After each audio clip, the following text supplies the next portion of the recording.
Hello friends, আমি অর্পিতা। অর্পিস ওয়ার্ল্ডে আপনাদের স্বাগত। আজ আমি আপনাদের সঙ্গে শেয়ার করতে চলেছি ফ্রুট কেক। সামনেই 25শে ডিসেম্বর, বড়দিন, আর সেই দিনের কথা মাথায় চিন্তা করেই আজকে আমি আপনাদের সঙ্গে এই ফ্রুট কেকের রেসিপি শেয়ার করতে এসেছি। অনেকেই আছে কেক বানালে সেরকমভাবে ফোলে না, কিন্তু আমি যে ছোট ছোট টিপসগুলো আজকে আপনাদের সঙ্গে শেয়ার করব, এই টিপসগুলো যদি ফলো করেন তাহলে কিন্তু পারফেক্ট ফ্রুট কেক আপনারা সহজেই বানিয়ে নিতে পারবেন। খুব সহজ পদ্ধতিতে ঘরোয়া কিছু উপাদান দিয়ে আজকের এই ফ্রুট কেকটা আমি আপনাদের সঙ্গে শেয়ার করতে চলেছি।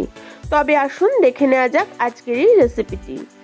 এই রেসিপিটি বানানোর জন্য প্রধান যে উপাদানটা লাগছে সেটা হচ্ছে ময়দা।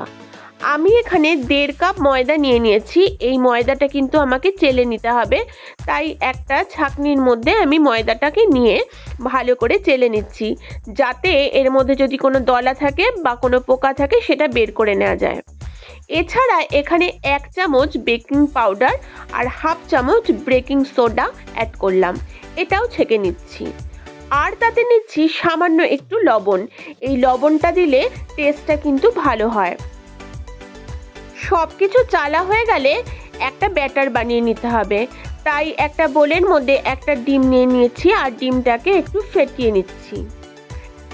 ডিমটা যখন ভালোভাবে ফেটানো হয়ে যাবে, দেখুন কালারটাও চেঞ্জ হয়ে এসছে, ঠিক সেই সময় যে মেজারমেন্ট কাপে আমি ময়দা নিয়েছিলাম সেই কাপটাই 1 কাপ গুঁড়ো চিনি অ্যাড করে দিচ্ছি। এই চিনিটা আমি নর্মাল চিনিকে গুঁড়ো করে নিয়েছিলাম, সেই চিনিটাই ব্যবহার করলাম। এবার এই ডিমের সঙ্গে এই চিনিটা খুব ভালোভাবে মিশিয়ে নিতে হবে। চিনিটাও যখন খুব ভালোভাবে গুলে আসবে, তখন এর মধ্যে মেজারমেন্ট কাপের 4 ভাগের 3 ভাগ সাদা তেল অ্যাড করে দেব। এই তেলটাও এখন খুব ভালোভাবে সবকিছুর সঙ্গে মিশিয়ে নিতে হবে। আর এখানে দেব 1 চামচ ভ্যানিলা এসেন্স। এই ভ্যানিলা এসেন্স দেওয়ার কারণ কেকের মধ্যে যাতে ডিমের গন্ধটা না থাকে। এবার এই সমস্ত উপাদানগুলোকে খুব ভালোভাবে বিট করে নিতে হবে। এগুলোকে কমের মধ্যে 5 থেকে 7 মিনিট কিন্তু বিট করে নিতে হবে। যত ভালো করে মেশানো হবে তত কিন্তু কেকটা ফুলে উঠবে। খুব ভালোভাবে মেশানো হয়ে গেছে, তাই এর মধ্যে আমি মেজারমেন্ট কাপে 1 কাপ দুধ নিয়ে সেই দুধের 4 ভাগের 3 ভাগ এর মধ্যে দিয়ে দিলাম। আর একটু দুধ আমি রেখে দিয়েছি, যদি প্রয়োজন পড়ে ওই দুধটাও কিন্তু ব্যবহার করব। অন্যদিকে কিছু টুটি ফুটি নিয়ে নিয়েছি, আর এই টুটি ফুটিগুলোর মধ্যে একটুখানি ময়দা মিশিয়ে এগুলোকে কোট করে নিতে হবে। কারণ আমি যখন কেকের মধ্যে এই টুটি ফুটিগুলো মেশাবো তখন কিন্তু খুব ভালোভাবে চারিদিকে ছড়িয়ে থাকবে, সেই কারণেই ওই ময়দাটা দেয়া। যাই হোক, এবার যে ব্যাটারটা রেডি হয়ে গেছিল তার মধ্যেই চেলে রাখা ময়দা, বেকিং সোডা, বেকিং পাউডার সমস্ত কিছু দিয়ে খুব ভালোভাবে ব্যাটারটাকে রেডি করে নেব। আমার চ্যানেলে আপনি যদি নতুন অতিথি হয়ে থাকেন তো আমার চ্যানেলটাকে সাবস্ক্রাইব করার অনুরোধ রইল, আর পাশে থাকা বেল আইকনটা অবশ্যই প্রেস করে দেবেন, যাতে পরবর্তী সময় আমি রান্নার কোনো ভিডিও নিয়ে হাজির হলে আপনার কাছে নোটিফিকেশনটা পৌঁছে যায়। 5 মিনিট ধরে খুব ভালোভাবে মেশালেই কিন্তু কেকের ব্যাটারটা রেডি হয়ে যাবে। এরপর আমি যে টুটি ফুটিগুলো আগেই ময়দায় কোট করে নিয়েছিলাম সেই টুটি ফুটিগুলো এর মধ্যে দিয়ে দিলাম। তারপর আবার একটু ভালোভাবে মিশিয়ে নিতে হবে।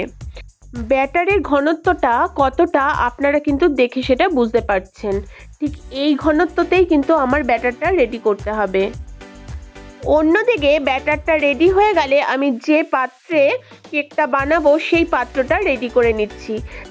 তাই একটুখানি সাদা তেল পুরো পাত্রটার মধ্যে ব্রাশ করে নিতে হবে। যখন ভালোভাবে ব্রাশ করা হয়ে যাবে তখন একটা বাটার পেপার নিয়ে সেই পাত্রটার মধ্যে সেট করে দেব, আর তার উপর থেকে আবার একটু তেল ব্রাশ করে নেব।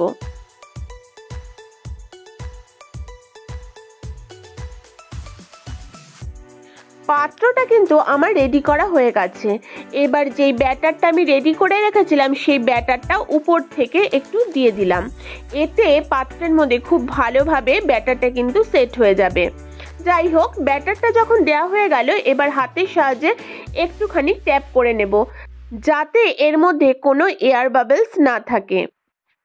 এবার হলো ডেকোরেশনের পালা। আপনারা যেভাবে সাজাতে চান সেভাবে কিন্তু সাজাতে পারেন। আমি এখানে কিশমিশ, কিছু টুটি ফুটি আর কিছু ড্রাই ফ্রুট দিয়ে উপরটা সাজিয়ে নেব। তাই প্রথম কিছুটা কিশমিশ দেখুন সাজিয়ে নিচ্ছি।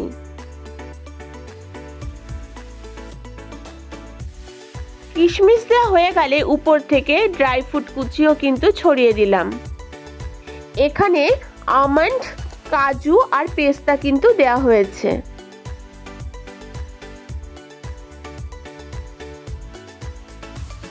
তারপর উপর থেকে আবার কিছু টুটি ফুটি অ্যাড করছি। এই টুটি ফুটি দেওয়াতে দেখতে কিন্তু কেকটা যখন হবে তখন খুব সুন্দর লাগে।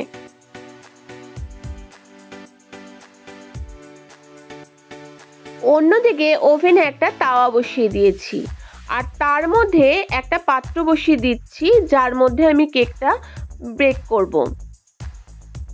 এবার এর মধ্যে দিয়ে দিচ্ছি কিছুটা লবণ। এই লবণটা আমি বহুবার ব্যবহার করেছি, সেই জন্য এরকম কালার এসছে। আপনারা এখানে লবণ কিংবা বালিও কিন্তু ব্যবহার করতে পারেন। তার উপরে আমি একটা স্ট্যান্ড বসিয়ে এটাকে প্রিহিট করে নেব 5 মিনিটের জন্য। 5 মিনিট হয়ে গেলে কেকের বাটিটা আমি সেই স্ট্যান্ডের উপর বসিয়ে দিলাম, আর উপর থেকে একটা প্লেট দিলাম। এই প্লেট দেওয়াতে কেকে কিন্তু খুব সুন্দর একটা কালার আসে। তার উপর দিয়ে আমি আবার একটা কভার করলাম। এটাকে আমি এখন 45 মিনিট হতে দেব।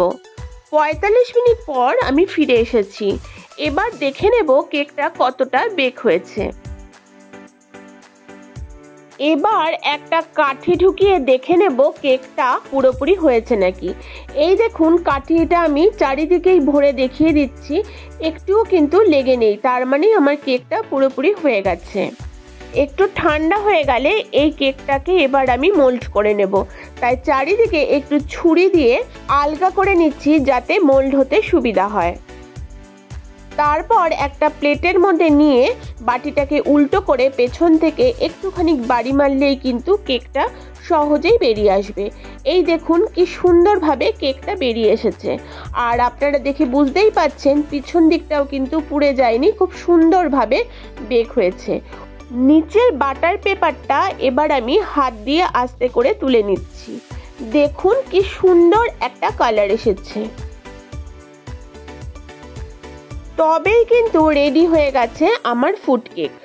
কতটা পারফেক্ট হয়েছে আপনারা কিন্তু দেখেই বুঝতে পাচ্ছেন।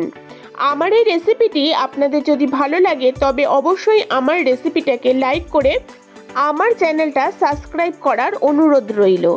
সকলে ভালো থাকবেন, সুস্থ থাকবেন। আজকের জন্য টাটা, ধন্যবাদ।